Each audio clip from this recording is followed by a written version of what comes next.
continue where we left off.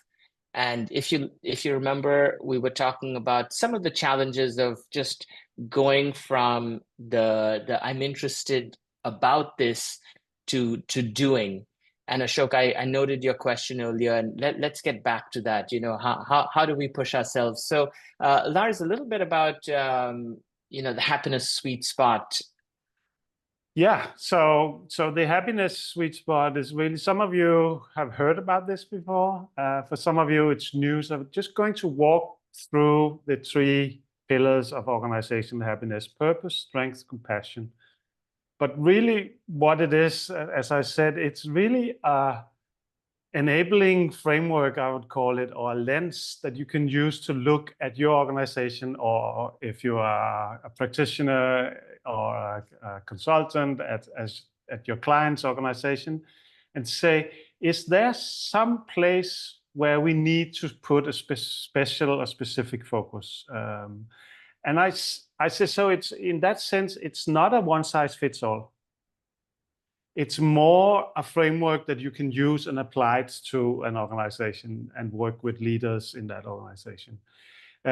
So purpose is really about, what is it? Mohit just shared the purpose of UPeace that is on that wall at the university.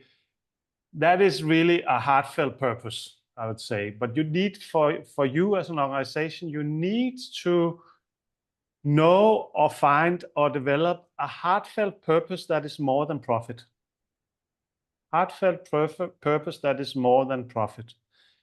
It needs to be something that resonates with your own why or your own purpose, something that you are proud of being a part of. For some organizations, this is very easy, like UN and NGOs, because we speak to that. How do we serve and give back to society? For some organizations, this is really a challenge to come up with a heartfelt purpose that is more than paying profit to your shareholders. But we need to have it.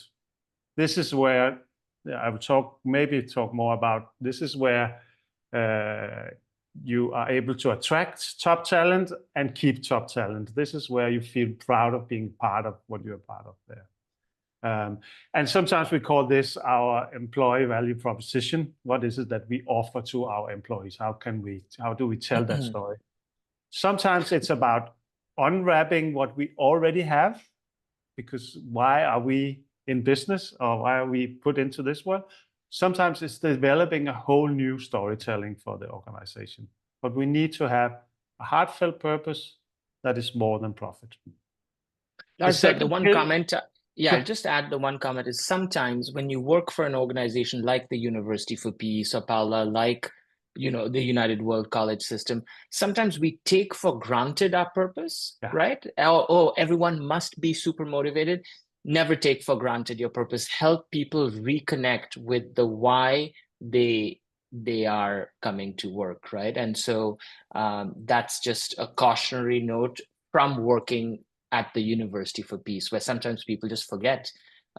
So that's a quick tip, because many of you I know are already working for organizations where there's a very heartfelt purpose, yet there's mostly an opportunity to make that even more central for people. Lars, sorry, I didn't mean to cut you off, because you were going into strengths, right? Yeah, that's right. And sometimes we see that when we get leaders from an organization into a room like this, and everyone says that, okay, we know our purpose, we know our mission, our mission. But actually, when we then start talking about it, sharing the story, why are we proud of being here? What makes me proud? What are the stories I tell at dinner parties and things like that? This is something we need to develop, that storytelling, or help each other develop also. So the second pillar of organizational happiness is strength. Mohit talked about, the E. We asked you about what's your superpower. And on an organizational point of view here, strength is really knowing your strength and knowing the strength of, or the superpowers of, the people in your team. And sometimes I use the example of what is happening when we do our annual performance review, annual appraisal, whatever you call it. Very often, this is a conversation about what happened during the year. And then at the end of the year, or the end of the conversation, we talk about what is it that you are not so good at, that you need to be better at? What is a weakness that you have to work on? And I would say that's a losing strategy. Then we invest our time and resources on our weaknesses. A winning strategy is talk about what's your superpower? How can I, as a manager or your leader, help you be put into more situations where you're actually using your strengths for the purpose of our organization? This sounds easy, but in many organizations, this is about the language, changing structures, changing policies and procedures. So sometimes it's a structural thing in organization, how we talk about strengths. Compassion, and I want to be mindful of time, so we also have Lars, can I just, and you've said it, but I just want to emphasize that it's similar to what was commented earlier today, where, hey, my superpower is finding problems, right, and solving them. And that's where I chimed in. As an industrial engineer, I was trained at root cause analysis. All of those strategies, most of us have developed extremely well. Where's the problem? How can I fix it? The strengths-based mindset is actually a different paradigm. It's what's working well and how can I build on that? So I just want to emphasize this, even though in the context of this webinar, you might be nodding, yeah, makes sense, strengths development, it's not common practice, right? We're typically trained to be fixers of problems in organizations. So it can be a game changer. Again, Lars, sorry, just wanted to add to it, but now to compassion. No, thank you for that, Mohit. I think that, that makes a lot of sense. And so compassion, the third pillar, and this is what we have experienced over the last 4 or 5 years where we've been working with organizations on the happiness sweet spot. This is a big thing. Probably bigger than I thought when I was writing the book. And I think also that's also why we give it a whole module in the certification program. But this is about how do we, as leaders in an organization or practitioners in an organization, how do we cultivate a culture of compassion? This is more than empathy, I would say. Sometimes we talk a lot about the empathy part of it, which is, in my view, empathy is it's necessary but not sufficient. Because there is no action in empathy. There doesn't have to be an action in empathy as a leadership trait. I would call it compassion in action. I would call it, because in compassion, the definition we have on compassion is an interest in other people's difficulties and a burning desire to do something about it. I think that's real leadership. And I don't think you can have real leadership without compassion. I also just want to mention here, but just because I said it's something that grows on us or in organization, how do you then cultivate compassion in your organization? But really, it's also about acknowledging that compassionate leadership is the most effective leadership style that we have. Research shows us that instead of projecting your credentials or being directive, the most effective leadership style you can have is showing compassion, building trust and connection, so you're able to lead people. Some of you I know knows about psychological safety, and we'll also, in the course, I think it's too much to talk about right now, but this is what also builds psychological safety. Help Lars, cultivate that. Yeah, so I think this framework is one that now, I think you wrote the book pre-pandemic. Many of you have seen this if you've taken positive leadership with us. And there's a book, and as Lars says, we're happy to share. There's a PDF of that if you reach out to us, you can receive that. I do want to also acknowledge that there's a next step that we've been so this framework I hope is valuable for you in your organizations as you think about structuring an organizational happiness program. I'd love to share with you the next step that we've been working on, and maybe back to Lars if you want to go through what next after organizational happiness. Yeah, so like I said, it's very often with the leaders and organizations we work with, it's very often a journey. It's not a one size fits all. It's more like, okay, we need to work more on our purpose here. We need to dive into cultivating a culture of compassion, or however you want to put your focus and your resources. And for some organizations that we have worked with that have been working with the happiness sweet spot, we have taken one step further and talked about the power of belonging. I think this really taps into a lot of what we're talking about on compassion. So we have developed a framework on the power of belonging with 3 pillars.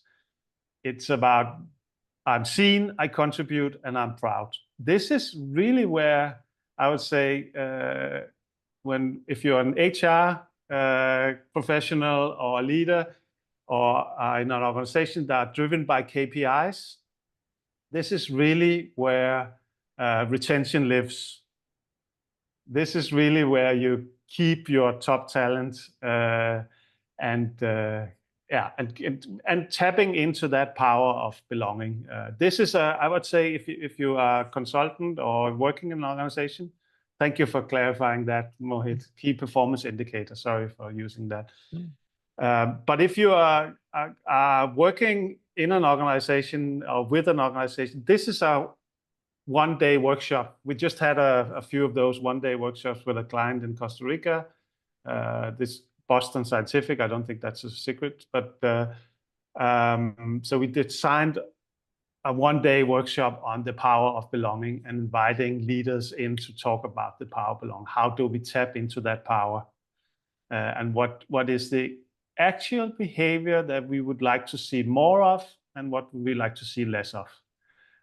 So I'm happy to share that framework, also share that one-day workshop. It's pretty simple, but has a lot of impacts in terms of the conversation you have. And we always end this with a commitment wall. Like all leaders put up a commitment on a wall and sign it, and then we follow up 1 month after. Just to give you a practical example of some of the work we have been doing on the power of belonging. Anything, Mohit, you want to add to that? I think just I want to be aware of time. So what I want to do is I want to share with you something that may be obvious, to some of us, but good to see this visually again. We have a lot of research studies that show that when organizations invest in these things, right, in whether it's happiness sweet spot, power of belonging, we see burnout go down. We see people, less sick. The idea of sometimes sick means I'm sick and tired, right? I don't want to go to work. So of course that's good to note, and I think it's really exciting when we look at how much more people innovate, collaborate, stay longer. There was a study done around specifically looking at the sales function, 37% increase in sales, right? These are things that there's a lot of data quantifying the benefits of doing the right thing. Doing the right thing is creating an environment where people can be their full selves when they come to work. And it's a benefit to the organization too, right? Whether you're at a school and students are performing better and are happier, or at a nonprofit that's delivering vaccination for people who are not receiving it, or a business like Boston Scientific, you get better outcomes, right? And so, Lars, did you want to add something there? Yeah, something I just wanted to mention that on here and we say unlock potential, it's really about, I mean, the happiness sweet spot and tapping into the power of happiness in your organization also is, it's really about unlocking the full human potential of your organization. And one thing I want to say there, it's understanding that both the science of happiness that Mohit mentioned and how to use the happiness sweet spot, if you're able to unlock that potential, it's already there. And that's the mindset I want to share with you. The potential is already there. We just need to unlock it. So it's not a reinvention. It's not a very big change. It's not a consulting coming in, making consultants coming in, making a lot of reorganization and things like that. The potential is already there. We just need to find out how to unlock it. And this is a big part of it. Thanks. Yeah, important. I want to, Firas, I know you have a question. What I'll do is I'm going to take a few questions. We'll just save some questions for the end, unless it's a clarification question. Is that okay? If you take 5 minutes and then just in 10 seconds, the sample about the unlocking the potential is the corn. When we have the heat, like the microwave, and put it in the corn, then we have the popcorn, something that we can eat or make it entertainment for the team. Wonderful. Thank you. Really, that's the notion of unlocking potential. Thank you, Firas.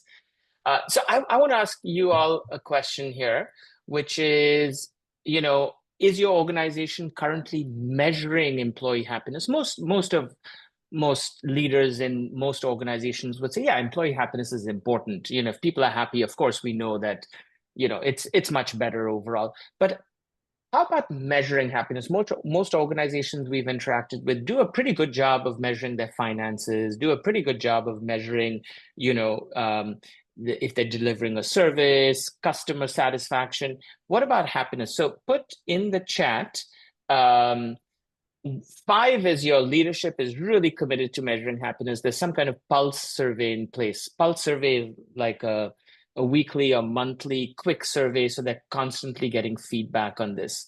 The other option, there are many options, but one is no, not doing anything to measure employee happiness.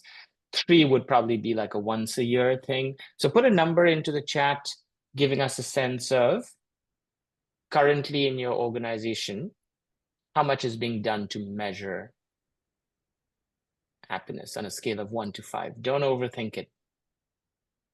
Okay, once a year, so that, okay. 3, somewhere in the middle. Yeah. Christine, 2, yeah. Yeah, great place to work. Yeah, yeah, Paula, the great place to work, I think it's a once a year survey. And that's the one, yeah. And I'll frankly admit here, even at the UPs, at the center team, we're such a small team. We thought about using a pulse survey, and we felt, well, with a small team, is it going to be confidential? So we're not really explicitly have a system in place. So this is not easy, but one of the things we want to share with you is that there are ways to do it. Part of the certification program, Lars shares kind of a 10-question pulse survey that is there's a platform to back that up. The survey, it can be on your phone, it can be on a desktop, and it gives us the ability to quickly get data that we can act on proactively. The once a year survey, by the time the data is compiled and we see it, it's probably too late to do anything about the issue. So just to let you know that these are the kinds of tools that already exist, can be implemented. Some of the challenges is when you're in a really small team, how can you implement it and retain privacy for people to really share what they're feeling. The other kind of framework we wanted to share with you, because we'll be sharing the slides, is this is often when we start working with an organization, we help them think about what's the big picture, right? And we call this a game plan and a roadmap, because otherwise what can happen is that organizational happiness ends up looking like, oh, we're going to celebrate birthdays and we're going to give, free massages, which all of that kind of appreciation is nice to have, but it's not a strategic implementation of our understanding of human flourishing. So this roadmap is a great template to help a team and the leadership really to understand that this is a strategic initiative, not a flavor of the month. So yeah, Vibha, let's think about the best way to do that, but it's the 10 questions are in the book, and Lars, you can also put that into the follow-up, link to that. Thanks, Vibha, for that. Yeah. So maybe then the last 5 minutes, what we want to do before we take questions is just, Lars, you want to share that, other than what the frameworks that we've shared with you during the first 55 minutes, there is, of course, the opportunity to be part of a larger community that's done a deep dive and to be part of a larger network. So yeah, Lars, something we are quite proud of. This slide, of course, develops over time. So I think there should be more than 200 hearts right now, but that is certified organizational happiness practitioners, I would say. I think the word practitioner is something that we should underline here also. So it's individuals that are able to work with organization in practice and unlock that potential or facilitate that culture of compassion that we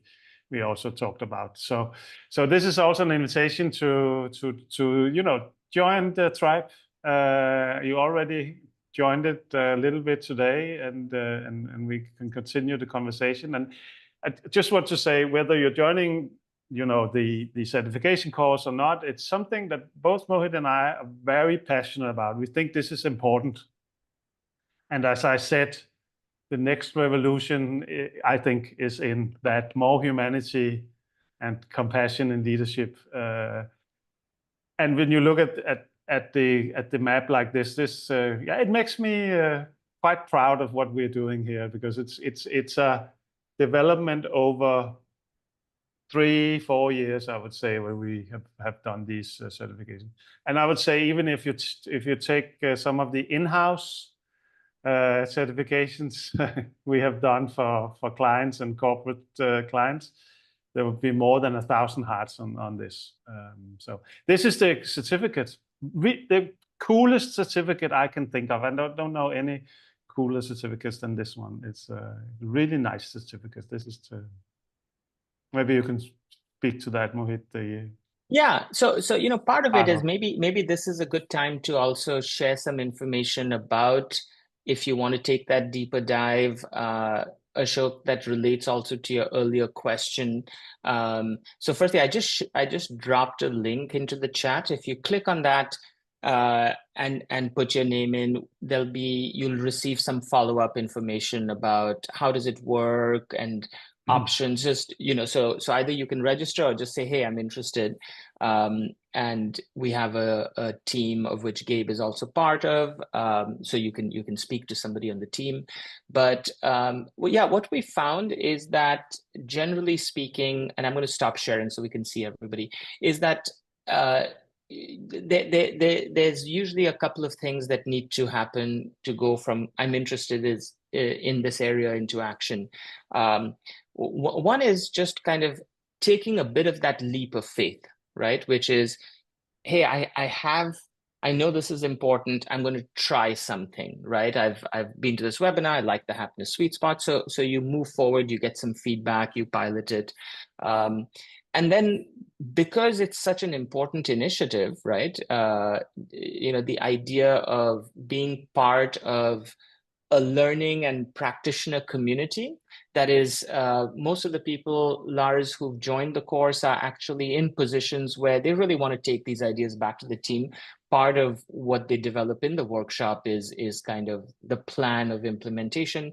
So that gives you obviously more support, both in terms of the content, but also in terms of the network, examples, cases, to again not feel like you're jumping in without a great parachute, but that you feel that you're responsibly going forward and implementing something in your organization.